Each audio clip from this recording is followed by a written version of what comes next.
اللهم انفعنا بما علمتنا وعلمنا ما ينفعنا وزدنا علما. اللهم لا سهل الا ما جعلته سهلا وانت تجعل الحزن اذا شئت سهلا. اللهم آمین یا رب العالمین.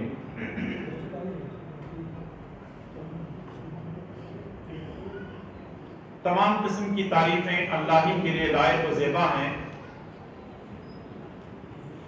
جو ساری کائنات کا خالق، مالک، مدبر اور حاکم ہے. اور درود و سلام ہو تمام انبیاء علیہم السلام پر، خصوصاً میرے اور آپ کے پیارے نبی محمد الرسول اللہ صلی اللہ تعالی علیہ وسلم پر. اللہم صلی علی محمد وعلی آل محمد کما صلیت علی ابراہیم وعلی آل ابراہیم انکا حمید مجید. اللہم بارک علی محمد وعلی آل محمد کما بارکت علی ابراہیم وعلی آل ابراہیم انکا حمید مجید.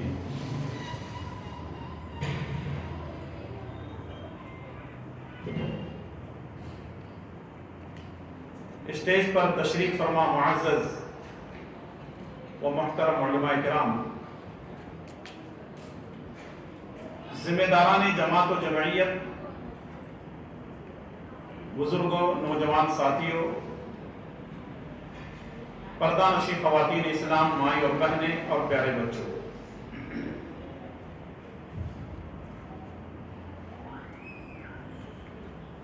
جیسا کہ یہ اعلان کیا گیا ہے کہ کل سے انشاءاللہ تعالی بچوں کے مکتب کا آغاز ہوگا. دعا ہے کہ اللہ تبارک و تعالی اس میں آسانیاں پیدا فرمائے. مکتب کے تعلق سے اور تعلیم کی اہمیت، اس کی ضرورت، اس کی افادیت کے تعلق سے بہت ساری باتیں مجھ سے پہلے دو فاضل علماء کرام نے آپ کے سامنے بڑی اچھی گفتگو اور بحث کی ہے. اللہ تعالیٰ مجھے اور آپ تمام کو ان بتائی ہوئی، سکھائی ہوئی باتوں پر عمل کرنے کی توفیق نصیب فرمائے. آمین. میرا جو عنوان ہے، اولاد کی تربیت میں والدین کا کردار کیا ہونا چاہیے. میں اس پر آؤں گا ضرور اور بات اس پر ضرور کروں گا، لیکن مکتب کے تعلق سے ایک دو باتیں آپ کے سامنے پیش کرنا ضروری ہے، چونکہ مقصد بھی یہی ہے کہ مکتب شروع کرنا. اس کی اہمیت آپ کو معلوم ہو چکی ہے، جان چکے ہیں، لیکن ایک مثال کے ذریعے سے میں آپ کو سمجھانے کی کوشش کروں گا تاکہ آپ موٹیویٹ ہو جائیں، آپ کے اندر وہ شعور آ جائے، آپ کے اندر وہ سمجھداری آ جائے، آپ کے اندر وہ جذبہ اور شوق پیدا ہو جائے، اور آپ اپنے بچوں کو مکتب بھیجنے کے لائق بن جائیں. اور پھر اس کے بعد ہمارے بچوں کی کیسی تعلیم اور تربیت ہوگی، وہ بھی انشاءاللہ تعالی کچھ باتیں کتاب و سنت کی روشنی میں پیش کی جائیں گی.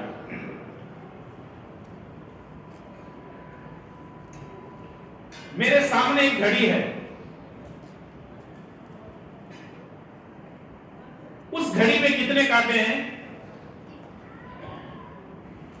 آپ اپنے ہاتھوں میں بھی پہنے ہوں گے، ڈیجیٹل چھوڑ کر کے. جو نارمل گھڑی ہے اس میں کتنے کانٹے ہوتے ہیں؟ 3 کانٹے ہوتے ہیں. کتنے کانٹے ہوتے ہیں؟ 3 کانٹے ہوتے ہیں. ایک ہے سیکنڈ کا کانٹا، اور دوسرے گھنٹے کا، دوسرے منٹ کا، اور تیسرے، بات سمجھ میں آ رہی نا؟ اردو سمجھ میں آ رہی؟ جی. پھر میں پوچھ رہا ہوں آپ سے، پہلا کانٹا سیکنڈ کا، دوسرا منٹ کا، تیسرا گھنٹے کا. سب سے پہلے گھومنے والا جو کانٹا ہے، حالانکہ قد میں لمبا ہے لیکن بہت تیزی سے وہ دوڑ رہا ہے، جس کو ہم سیکنڈ کا کانٹا کہتے ہیں. جب سیکنڈ کا کانٹا اپنی رفتار سے گھومتا ہے تو منٹ کا کانٹا اپنی جگہ سے ہٹتا ہے، اور جب منٹ کا کانٹا گھومتا ہے تو تب جا کر گھنٹے کا کانٹا کام کرتا ہے، اور اس طریقے سے ہم کو وقت کا پتہ چلتا ہے۔ اگر یہ مثال آپ سمجھ لیے تو انشاءاللہ تعالی میں سمجھتا ہوں کہ یہ پروگرام بھی کامیاب، اور یہ جتنی تقریریں ہو رہی ہیں، جتنے انتظامات کیے گئے ہیں، اور ماشاءاللہ بڑی بات یہ ہے کہ جماعت والوں نے آپ کے لیے کھانے پینے کا بھی انتظام کیا ہوا ہے، تاکہ آپ یہاں سے سن کر کھا پی کر سیدھے گھر پہ جائیں اور آرام کریں اور کل صبح کی تیاری کریں۔ ایسا نہیں ہے کہ یہاں سے آپ جائیں پھر پکانے لگ جائیں، پھر اس کے بعد جو ہے وقت گزاری ہو اور پھر رات میں لیٹ سے سو کر کے آپ کی فجر کی نماز نکل جائے۔ یہ جو مثال آپ کے سامنے میں دے رہا ہوں، ذرا سمجھنے کی کوشش کریں۔ کوئی بھی ادارہ، کوئی بھی مدرسہ، کوئی بھی انجمن یہ 3 کانٹوں کی طرح ہے۔ یہ جو سیکنڈ کا کانٹا ہے یہ طلبہ ہیں، یہ بچے اور بچیاں ہیں، اور یہ جو منٹ کا کانٹا ہے یہ اساتذہ ہیں، معلمین و معلمات ہیں، پڑھانے والے ہیں، عالم یا عالمہ ہیں۔ اور یہ جو گھنٹے کا کانٹا ہے رفتار تو بڑی سست ہے لیکن یہ ذمہ داران ہے۔ یہ کیا ہے؟ ذمہ دار ہے۔ اس کا مطلب یہ ہے کہ جس طرح سیکنڈ کا کانٹا گھومنے سے منٹ کا کانٹا گھومتا ہے، اور منٹ کا کانٹا گھومنے سے گھنٹے کا کانٹا گھومتا ہے، ٹھیک اسی طرح یہ ادارے چلتے ہیں۔ جب تک بچے آتے رہیں گے، اساتذہ کام کریں گے، اساتذہ کام کریں گے، تو جو منتظمین ہیں، جو ٹرسٹی ہیں، کمیٹی والے ہیں، وہ سارے کے سارے ان تمام چیزوں کو لے کر کے چلتے ہیں۔ لیکن بات پھر بھی ادھوری ہے۔ اگر آپ اس کو مکمل کرنا چاہتے ہیں تو کیسے مکمل کریں گے؟ کوئی مکمل کر سکتے ہیں اس بات کو؟ مشکل ہے تھوڑا سا، میں مکمل کر دیتا ہوں۔ ہم دیکھ رہے ہیں کس کو؟ سیکنڈ کے کانٹے کو، گھنٹے کے کانٹے کو، منٹ کے کانٹے کو ہم دیکھ رہے ہیں، لیکن ابھی تو پوری گھڑی باقی ہے۔ یہ گھڑی کون ہے؟ یہ آپ لوگ ہیں، پیرنٹس ہیں، ماں باپ ہیں، والدین ہیں، سرپرست ہیں۔ اگر آپ اپنے بچوں کو بھیجیں گے تو یہ سیکنڈ کا کانٹا بھی گھومے گا، منٹ کا کانٹا بھی گھومے گا، گھنٹے کا کانٹا بھی گھومے گا، گھڑی کام کرے گی۔ ورنہ اگر صرف کانٹے ہو اور اگر گھڑی نہ ہو تو پھر اس کا فائدہ ہوگا؟ ارے بولو جی، نہیں بولنا ہے، کیونکہ میں آپ سے گفتگو کرتے ہوئے، بات چیت کرتے ہوئے تقریر کرتا ہوں۔ ورنہ اگر آپ جو ہے جب بیان ختم ہوگا بعد میں کہیں گے مولانا بہت اچھا بولے، بہت اچھا بولے، کیا بولے؟ کیا بولے گی؟ کیا رہے گی؟ سمجھ کے جاؤ، سیکھ کر کے جاؤ۔ اگر گھڑی نہ ہو تو یہ کانٹے لے جا کر کے دیوار پہ آپ لٹکا دیں گے تو سیکنڈ کا کانٹا گھومے گا؟ نہیں۔ منٹ کا کانٹا گھومے گا؟ نہیں۔ گھنٹے کا کانٹا گھومے گا؟ نہیں۔ کچھ فائدہ نہیں ہے۔ تو اس کا مطلب یہ ہے کہ یہ تینوں کانٹے گھومنے کے لیے گھڑی کا ہونا ضروری ہے، اور یہ گھڑی والدین ہیں، پیرنٹس ہیں۔ آپ اپنے بچوں کو بھیجیں گے تو ہی سارا کام ہوگا، ورنہ اگر آپ اپنے بچوں کو نہیں بھیجیں گے تو پھر کوئی فائدہ نہیں ہے۔ یوں سمجھیے کہ الٹے گھڑے پر 14 گھڑے ڈالیں گے تو پانی کہاں جاتا؟ سمجھدار ہیں آپ لوگ؟ سمجھ جائیے، اس کا جواب دینے کی ضرورت نہیں ہے۔ تو آج ضرورت اس بات کی ہے کہ اگر مکتب کے بارے میں جماعت و جمعیت نے، منتظمین نے، ذمہ داروں نے، علماء نے یہ کوشش کر کے آپ کے لیے انتظام کیا ہے، تو اب بچوں کو بھیجنے کی ذمہ داری کس کی ہے؟ کس کی ہے؟ والدین کی ہے، سرپرست کی ہے، پیرنٹس کی ہے، ماں باپ کی ہے۔ اگر آپ اپنے بچوں کو بھیجیں گے تو انشاءاللہ تبارک و تعالی اس کا فائدہ ہوگا۔ بچے سیکھیں گے کیا؟ تمام چیزیں آپ کے سامنے آ چکی ہیں، لیکن یہ بات یاد رکھیے، یہ جو اللہ تعالیٰ کا کلام ہے اس کو سینے میں محفوظ کر لیتا ہے تو اللہ تبارک و تعالی اس کو اتنی عزت دیتا ہے، چاہے وہ عمر میں چھوٹا ہی کیوں نہ ہو، اللہ تبارک و تعالی اس کو عزتوں سے نوازتا ہے۔ صحیح بخاری، سنن ترمذی، سنن نسائی، سنن ابو داؤد اور سیرت کی مختلف کتابوں کے اندر، سیر اعلام النبلا کے اندر اور بہت ساری کتابوں کے اندر یہ واقعہ لکھا ہوا ہے۔ حضرت عمر بن سلمہ رضی اللہ تعالیٰ عنہ چھوٹے سے بچے ہیں جن کی عمر 6 سے 7 سال ہے، بہت سارے قافلے ان کے گھر کے دروازے سے گزر کر کے مسجد نبوی کو جاتے تھے۔ عمر بن سلمہ رضی اللہ تعالیٰ عنہ ایک مرتبہ ایسا آتا ہے کہ نماز پڑھانے کے لیے کوئی نہیں تھا، لوگ ان کو نماز پڑھانے کے لیے آگے بڑھاتے ہیں۔ عمر کتنی سال ہے؟ وہ خود بیان کرتے ہیں میری عمر 6 سال یا 7 سال تھی۔ عمر کتنی ہے؟ 6 یا 7 سال۔ سنن ابو داؤد کے اندر، اور یہ روایت بخاری اور مسلم کے اندر بھی موجود ہے۔ عمر بن سلمہ کہتے ہیں کہ ایک مرتبہ نماز پڑھانے کا موقع آیا تو لوگوں نے مجھے آگے بڑھا دیا اور میں نے پوری قوم کی امامت کی۔ سارے لوگوں نے اطمینان کا سانس لیا۔ آخر وجہ کیا تھی؟ وہ خود بیان کرتے ہیں کہ جو بھی قافلہ مدینے کو جاتا یا مدینے سے باہر نکلتا وہ ہمارے پاس سے گزرتا ہوا نکلتا تھا، میں نے اٹھتے بیٹھتے چلتے پھرتے ان سے قرآن کو سیکھنا شروع کیا، قرآن کو سیکھنا شروع کیا۔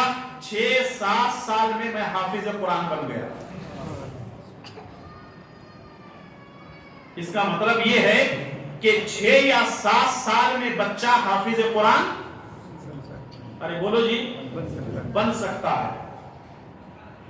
آج لوگ بہانے بناتے ہیں نا، میری عمر 50 سال ہے، میں کہاں سے قرآن سیکھ سکتا ہوں، میری عمر 60 سال ہے۔ آپ کو معلوم ہونا چاہیے کہ 80 سال کی عمر میں بھی صحابہ کرام نے قرآن کریم کو الف با تا سا سے سیکھا۔ اور ایک بات ہمیشہ یاد رکھیں، انسان بوڑھا ہو جاتا ہے لیکن علم کبھی بوڑھا نہیں ہوتا۔ بہانے بنانا چھوڑ دیجئے، اگر آپ قرآن نہیں جانتے تو سیکھیے۔ اور میں نے خود امامت کرتے ہوئے کئی بزرگوں کو میں نے قرآن سکھایا ہے۔ ایک شخص ہے جو انگلش میڈیم سے پڑھے ہیں شہر ہگلی میں، 55 سال کی عمر میں ان کو شوق پیدا ہوتا ہے کہ مجھے قرآن سیکھنا ہے، اور ماشاءاللہ الف با تا سے وہ شروع کرتے ہیں اور قرآن سیکھتے ہیں، اور آج اتنی بہترین تجوید کے ساتھ وہ قرآن پڑھتے ہیں۔ آج ان کی عمر 65 سے اوپر ہے، اور ماشاءاللہ جو ہے بڑے اطمینان کے ساتھ کہیں اگر آپ ان کو امامت کے لیے کھڑا کریں گے، آواز بھی بڑی پیاری ہے، انداز بھی بڑا پیارا ہے، اور قرآن کریم کو انہوں نے 55 سال کی عمر میں سیکھا۔ آدمی کے اندر، میرے استاد کہا کرتے تھے کہ علم سیکھنے کے لیے 2 چیزیں ہونی چاہیے، ایک ہے اللہ کا خوف، دوسرے علم حاصل کرنے کا شوق۔ خوف اور شوق جو ہے انسان کو وہ پڑھا لکھا بنا دیتا ہے۔ 7 سال کا بچہ ہے، حافظ قرآن ہے، قرآن کریم کو اچھی طرح پڑھنا جانتا ہے، قرآن کریم کو حفظ کیا ہوا ہے۔ اور شریعت کیا کہتی ہے؟ اگر کسی کو امامت کے منصب پر کھڑا کرنا ہے تو اس کے لیے قرآن کریم کا درست پڑھنا ضروری ہے۔ ایک تو وہ قرآن صحیح پڑھنے والا ہو، اس کی تجوید صحیح ہو، اس کا انداز صحیح ہو، اور وہ نماز کے طور طریقے کو جانتا ہو، تو ایسی حالت میں وہ اگر 7 سال کا بچہ بھی ہو تو امامت کر سکتا ہے۔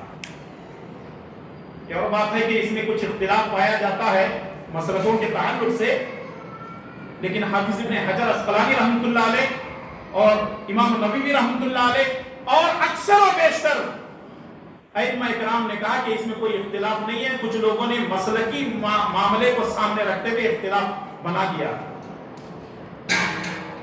اس سے کیا بات میں ثابت کرنا چاہ رہا ہوں عامر بن سلمہ کے اس واقعے سے؟ میں یہ بتانا چاہ رہا ہوں وہ یہ ہے، اس بات کو سمجھنے کی کوشش کریں، ایک قرآن حالانکہ ایک 7 سال کا بچہ، اس کی کوئی اہمیت نہیں ہے، اس کا کوئی مقام نہیں ہے، اس کا کوئی درجہ نہیں ہے، لیکن جب وہ بچہ حافظ قرآن بنتا ہے تو امامت کے منصب پر شریعت اس کو کھڑا کرتی ہے۔ اس کا مطلب یہ ہے کہ ہمارا بچہ اگر حافظ قرآن ہو، اللہ تبارک و تعالیٰ اس کے درجات کو بلند کرتا ہے۔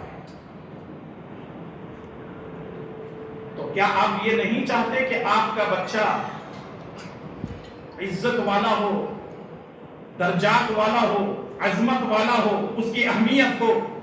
اسی لیے آپ دیکھیں ماشاءاللہ حافظ قرآن رمضان کے مہینے میں کتنے بچے ایسے ہیں جو قرآن کریم کو سناتے ہیں، قرآن کریم کو سناتے ہیں۔ وجہ کیا ہے؟ یہ اللہ تبارک و تعالیٰ کی بہت بڑی دین ہے، یہ خدا کا صلاحیت ہے۔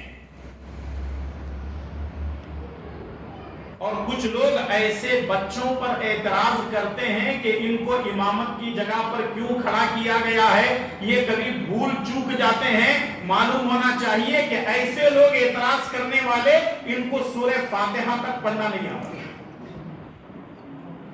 جن کو خود سورہ فاتحہ پڑھنا نہیں آتا، وہ روزانہ ایک پارہ سنانے والے بچے پر اعتراض کرتے ہیں کہ دیکھو کتنی غلطیاں کر رہا ہے۔ حضرت عمر بن خطاب رضی اللہ تعالیٰ عنہ کے پاس ایک آدمی کو لایا گیا اور کہا گیا کہ یہ اتنا حافظ قرآن، اس کا حفظ اتنا پختہ ہے، یہ کبھی نہیں بھولتا ہے۔ حضرت عمر بن خطاب نے کہا کہ میں تجھے کوڑے سے مارتا، کیونکہ قرآن بھلائی جانے والی چیز ہے اور تو کہتا ہے کہ یہ بھولتا نہیں ہے۔ ربنا لا تؤاخذنا ان نسینا، انسان تو بھولتا ہے، یہ تو قرآن بھولے گا۔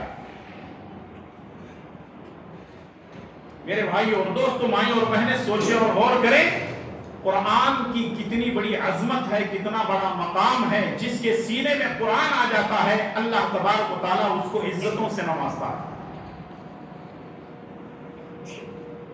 اور یاد رکھیے میرا یہ جملہ،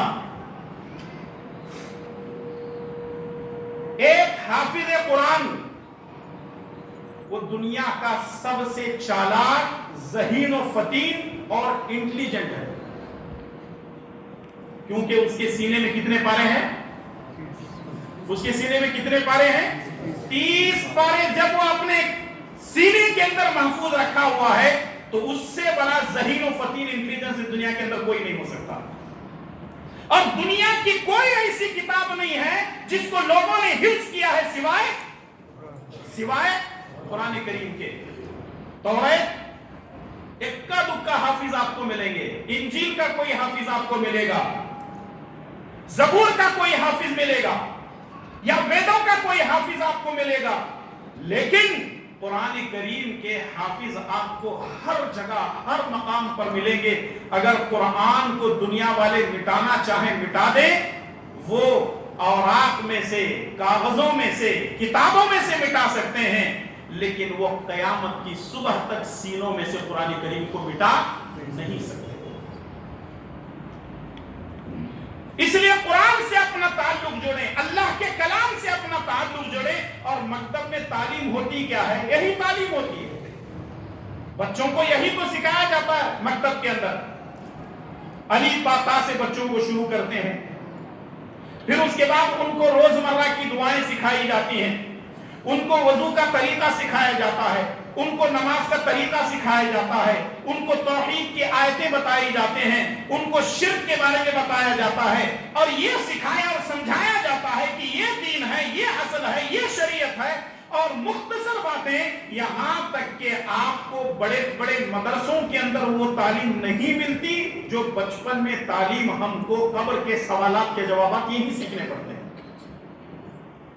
وہاں تو بڑی بڑی موٹی موٹی کتابیں پڑھائی جاتی ہیں نا، بخاری ہے، مسلم ہے، سنن ہے، مستدرک ہے، اور فلاں کتابیں پڑھائی جاتی ہیں، لیکن چھوٹے چھوٹے سوالات کے جوابات ہم کو کہاں پڑھائے جاتے ہیں؟ یہیں پر پڑھائے جاتے ہیں۔ اور یہاں جتنے لوگ بیٹھے ہوئے ہیں، اگر آپ نے مکتب میں پڑھا ہو تو ظاہر سی بات ہے کہ اگر آپ کی عمر 60 سال ہے، 80 سال ہے، 90 سال ہے، اگر آپ نے مکتب میں پڑھا ہوگا تو آپ کو وہ پوری دعائیں یاد ہوں گی جو آپ نے بچپن میں سیکھی ہوں۔ بچپن میں دماغ خالی ہوتا ہے، حافظہ مضبوط ہوتا ہے، وائرس نہیں ہوتا، لیکن جیسے جیسے بڑے ہونے لگتے ہیں پھر ہمارے دماغوں میں وائرس آتا ہے، ادھر ادھر کے خیالات آتے ہیں، شیطانی سوچ آتی ہے اور ہم دین سے دور ہونے لگتے ہیں۔ تو اس لیے اپنے بچوں کو باضابطہ طور پر یہ ارادے کر کے اٹھیں کہ ہم اپنے بچوں کو، چاہے وہ جس عمر کے بھی ہوں، قرآن کریم کی تعلیم دیں گے، مکتب سکھائیں گے اور اپنے بچوں کو دینی اور دنیاوی علوم سے آراستہ و پیراستہ کریں گے۔ اللہ تعالی ہم سب کو توفیق عطا فرمائے، آمین۔ مکتب کی اہمیت پر یہ کچھ باتیں تھیں جو آپ کے سامنے پیش کی گئی ہیں۔ اب آئیے اولاد کی تربیت میں والدین کا کیا کردار ہونا چاہیے، کچھ باتیں آپ کی خدمت میں پیش کرتا چلوں۔ قرآن کریم کے اندر اللہ تبارک و تعالیٰ نے اولاد کے تعلق سے دو باتیں کہی ہیں۔ ایک تو یہ ہے کہ اولاد تمہارے لیے زیب و زینت ہے، اور دوسری طرف اللہ تبارک و تعالیٰ نے فرمایا یہی اولاد تمہارے لیے فتنہ۔ قرآن کریم کے اندر اللہ تعالیٰ نے ایک جگہ کہا یہ زیب و زینت ہے، اور دوسری جگہ کہا کہ یہ فتنہ ہے۔ ہم اس کو کیسے سمجھیں گے کہ اولاد کو اللہ تبارک و تعالیٰ زیب و زینت بھی کہہ رہا ہے اور دوسری طرف اللہ تبارک و تعالیٰ فتنہ بھی کہہ رہا ہے؟ اس کا مطلب یہ ہے کہ اس کے استعمال پر کہ آپ اپنی اولاد کو کیسے تربیت کر رہے ہیں، اپنی اولاد کو کیسے جو ہے ان کی زندگی بنا رہے ہیں، سنوار رہے ہیں، اس پر ساری چیزیں جاتی ہیں۔ اگر آپ اپنی اولاد کو صحیح تربیت کر رہے ہیں تو اس کا مطلب یہ ہے کہ وہ آپ کے لیے دنیا میں بھی زیب و زینت ہے، زندہ رہتے ہوئے بھی صدقہ جاریہ ہے اور مرنے کے بعد بھی صدقہ جاریہ ہے۔ لیکن اگر آپ کے گھر اولاد بھی اور آپ نے تربیت نہیں کی تو اس کا مطلب وہ دنیا میں بھی فتنہ بنے گا اور آخرت میں بھی آپ کے لیے فتنہ بن جائے گا۔ تو اس لیے ضرورت اس بات کی ہے کہ اولاد کو فتنے کا سبب نہ بنائیے بلکہ زیب و زینت کا سبب بنائیے۔ اب اس کے لیے کرنا کیا ہے؟ اس کے لیے نیک بیوی کا انتخاب کرنا ضروری ہے۔ جب آپ یہ کام کرنا چاہتے ہیں تو چیز صحیح ہونا ضروری ہے۔ اگر نیک بیوی ہوگی تو ظاہر سی بات ہے وہ اپنے بچوں کو کیا کرے گی؟ نیک ہی بنائے گی۔ اگر بیوی نیک نہیں ہے، بدکار ہے، بد اخلاق ہے، بد کردار ہے، دنیا پرست ہے، فیشن پرست ہے، تو ایسی حالت میں ہوگا کیا کہ وہ جیسی ہوگی ویسے ہی اپنے بچوں کو بنانے کی کوشش کرے گی۔ اب اس کے لیے صحیح مسلم کی روایت عبداللہ بن عمر رضی اللہ تعالیٰ عنہ فرماتے ہیں کہ رسول اللہ صلی اللہ علیہ وسلم نے فرمایا الدنیا کلها متاع وخیر متاع الدنیا المرأة الصالحہ۔ یہ دنیا ساری کی ساری ساز و سامان ہے، پونجی ہے، استعمال کرنے والی چیزیں ہیں، اور دنیا کا سب سے بہترین اگر کوئی ساز و سامان ہے تو وہ نیک عورت ہے۔ جیسے اگر آپ سے یہ سوال کیا جائے اگر آپ نے کدو کا بیج ڈالا ہے تو کیا اس میں سے کریلے آئیں گے؟ نہیں۔ اور اگر آپ نے اس میں کریلے کی بیج اگر آپ نے بوئی ہے تو کیا اس میں سے کدو نکلیں گے؟ نہیں آئیں گے۔ ہماری عقل یہ کہتی ہے کہ کدو کے بیج سے کریلے نہیں نکلتے اور کریلے کے بیج سے کدو نہیں نکلتے۔ اگر نیک عورت ہوگی تو اولاد بھی نیک ہوگی، اور اگر بدبخت بیوی کو اگر آپ لائیں گے، دنیا پرست کو لائیں گے، تو ظاہر سی بات ہے وہ آپ اپنے بچوں کو وہ دنیا پرست ہی بنائیں گے۔ انتخاب آپ کے اوپر ہے، آپ سلیکشن کریں گے، چوائس آپ کے ہاتھ میں ہے، اللہ تعالیٰ نے اختیار دیا۔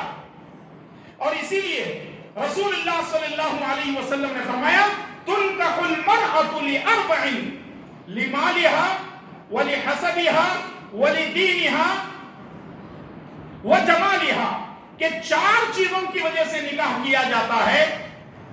ایک اس کی خوبصورتی کی وجہ سے، دوسرے اس کے حسب و نسب خاندان کو دیکھ کر، تیسرے اس کی خوبصورتی کو دیکھ کر، اور چوتھے نمبر پر اس کی دینداری کو دیکھ کر نکاح کیا جاتا ہے۔ رسول اللہ صلی اللہ علیہ وسلم نے فرمایا اگر کامیابی چاہتے ہو تو دیندار عورت سے نکاح کرو. 4 میں سے رسول اللہ صلی اللہ علیہ وسلم نے 3 کو چھوڑ دیا، ایک کا انتخاب کرنے کی تاکید کی، اور وہ ہے دینداری. کیونکہ حسب و نسب ختم ہو سکتا ہے. زلزلہ آیا، طوفان آیا، کچھ آسمانی یا زمینی مصیبتیں بلائیں آئیں، پورا حسب و نسب، پورا خاندان مٹ سکتا ہے. نمبر 2، اس کی خوبصورتی کو دیکھ کر کے نکاح کیا جا سکتا ہے، اور یہ خوبصورتی ہمیشہ رہنے والی چیز نہیں ہے. ہر وہ پھول جب اس کو باغ سے توڑ کر نکال دیا جائے تو اس کو ایک نہ ایک دن مرجھانا ہے، اس کی خوبصورتی بھی ختم ہو جائے گی. نمبر 3، دولت. دولت آج کسی کے پاس ہے تو کل کسی اور کے پاس چلی جائے گی. دولت کسی کی رکھیل نہیں ہے. اللہ تبارک و تعالیٰ جس کو چاہے دولت دے سکتا ہے اور جس سے چاہے دولت چھین سکتا ہے. لیکن دینداری ایک ایسی چیز ہے، دینداری ایک ایسی چیز ہے، آپ دنیا کے کسی بھی کونے میں چلے جائیں، دین اس کو روکتا ہے، اللہ اس کی حفاظت کرتا ہے اور شریعت کا وہ پابند ہوتا ہے. اسی لیے اللہ کے نبی صلی اللہ علیہ وسلم نے فرمایا کہ دیندار عورت سے نکاح کرو. اس کا مطلب یہ ہے کہ اولاد نیک بننے کے لیے شادی سے پہلے ہی پلاننگ کرنی ہوتی ہے. جملہ سمجھ میں آ رہا ہے؟ اگر آپ چاہتے ہیں کہ آپ کی اولاد نیک ہو، پلاننگ کب کرنا ہے؟ شادی سے پہلے ہی کرنا ہے کہ اگر میں دیندار اور نیک عورت کو لاؤں گا تو آنے والی میری جو نسل ہے، میری جو اولاد ہے، وہ کیا بنے گی؟ نیک بنے گی، دیندار بنے گی.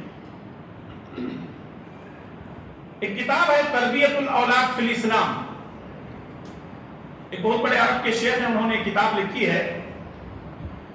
اس کے اندر ایک واقعہ ہے، حضرت عمر بن خطاب رضی اللہ تعالیٰ عنہ رات میں گشت کے لیے نکلتے تھے. گشت کے لیے مطلب گھومتے تھے اور لوگوں کا حال چال دیکھتے تھے کہ لوگ صحیح ہیں یا پریشان ہیں. حضرت عمر بن خطاب رضی اللہ تعالیٰ عنہ رات میں گشت کر رہے تھے، چل رہے تھے کہ ایک گھر سے عورتوں کے جھگڑے کی آواز آنے لگی. رک گئے. اصل میں ماں اور بیٹے آپس میں جھگڑا کر رہے تھے. جھگڑا کس بات پہ تھا؟ جھگڑا اس بات پر تھا کہ ماں بیٹی سے کہہ رہی ہے، بیٹی دودھ کے اندر پانی ملا. بیٹی کہتی ہے، ماں میں دودھ کے اندر پانی نہیں ملاؤں گی، یہ تو دھوکہ ہے. اب آپ اندازہ لگائیں، 1400 سال پہلے دودھ میں پانی ملایا جاتا تھا اور آج پانی میں، ارے بولو جی، دودھ ملا رہے ہیں، اور وہ بھی پاؤڈر آ رہا ہے آج کل. اور آج کل کیمیکل بھی نکلا ہوا ہے. کیمیکل تھوڑا سا ڈال دو، باقی کا پانی ڈال دو، کیا بن گیا؟ دودھ بن گیا. وہ دودھ نہیں ہے، وہ زہر ہے، پوائزن ہے.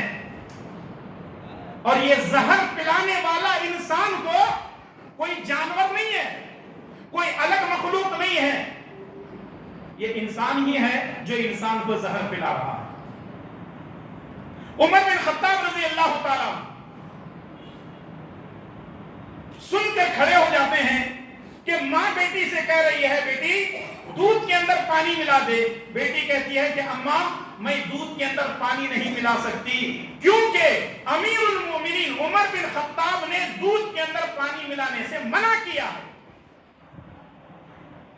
تو ماں کہتی ہے، بیٹی کہاں عمر بن خطاب سن رہا ہوگی تیری باتیں، کہاں عمر جو ہے دیکھ رہا ہے، جا ملا. کہنے لگتی ہے کہ میں ہرگز نہیں ملاؤں گی. عمر بن خطاب رضی اللہ تعالیٰ عنہ رات میں اس گھر کو مار کر کے آتے ہیں اور پھر اس کے بعد اپنے بیٹوں کو نصیحت کرتے ہیں. ان کے جتنے بیٹے تھے عمر بن خطاب رضی اللہ تعالیٰ عنہ لائن سے کھڑا کرتے ہیں اور کہنے لگتے ہیں، بیٹا دیکھو میں نے فلاں گھر کے اندر ایک لڑکی کو دیکھی ہے جو صرف اللہ سے ڈرنے والی ہے. ماں کہہ رہی تھی دودھ میں پانی ملا، لیکن وہ ملانے کے لیے تیار نہیں تھی. وہ یہ کہہ رہی تھی کہ عمر بن خطاب نہیں دیکھ رہا ہے تو کوئی بات نہیں ہے، لیکن میرا اور تیرا رب ہم کو دیکھ رہا ہے. کوئی تمہیں سے شادی کرنا پسند کرے گا؟ اور عمر بن خطاب کہتے ہیں کہ میں اس سے شادی کرنا چاہتا ہوں کیونکہ وہ نیک ہے، لیکن میں بوڑھا ہو چکا ہوں. اگر تم میں سے کوئی شادی کرنا چاہتا ہے تو بولو، میں تمہارا نکاح کرنے کے لیے تیار ہوتا ہوں. عمر بن خطاب رضی اللہ تعالیٰ عنہ کے ایک بیٹے عاصم وہ تیار ہوتے ہیں، اور عمر رضی اللہ تعالیٰ عنہ اپنے بیٹے سے جو ہے اس کا نکاح کراتے ہیں، اور اسی بیٹے سے عمر بن عبد العزیز بچہ پیدا ہوتا ہے جس کو 5واں خلیفہ کہا جاتا ہے.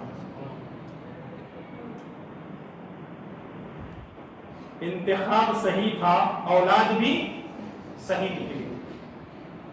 اس سے یہ بات معلوم ہوتی ہے کہ اولاد نیک ہو اس کی پلاننگ شادی سے پہلے کرنی پڑتی ہے.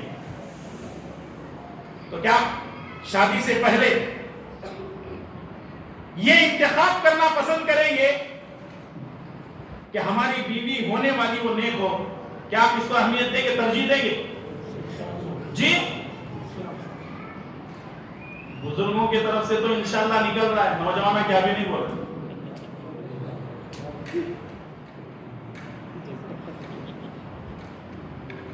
آج ہمارے معاشرے کے اندر یہ 3 چیزیں ضرور دیکھی جاتی ہیں: مال کو، جمال کو، اور حسب و نسب کو. یاد رکھیے یہ چیزیں رہنے والی نہیں ہیں. اور مال کے چکر میں تو اتنا ہے کہ لوگ جو ہے وہ ساری لسٹ تیار کر کے لڑکی کے گھر پہ چلے جاتے ہیں. ایک ہوتا ہے فقیر بھکاری، دوسرا ہوتا ہے نیشنل فقیر. یہ جو جہیز مانگنے ہوتے ہیں یہ انٹرنیشنل فقیر ہیں. لڑکی کے گھر پہ ڈاکہ ڈالتے ہیں، یہ چیزاں ہونا یہ تو کر لے کو جاتے ہیں، نہیں تو نہیں. اور خوبصورتی میں کیا دیکھتے ہیں؟ انڈے کے کلر کی ہونا، توے کے کلر کی نہیں چلتی. اور تیسری چیز حسب و نسب. ہمیں سید خاندان والے، ہم نہ سید چنا. انہیں ساری زندگی پیت کرا تو بھی چلتا، ساری زندگی انہیں پیدل رہا تو بھی چلتا، لیکن خاندان کا غرور اتنا ہے سید ہونا. ہمیں قاضی خاندان والے قاضی ہونا، پٹھان خاندان والے پٹھان ہونا.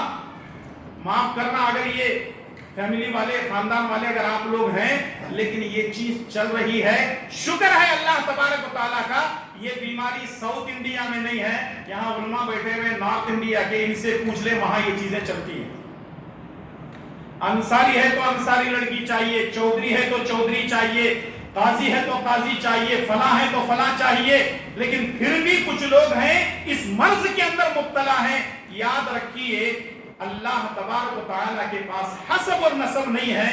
ان اکرمکم عند اللہ اتقاکم. اللہ کے نزدیک عزت والا وہ ہے جو تقوی میں سب سے زیادہ.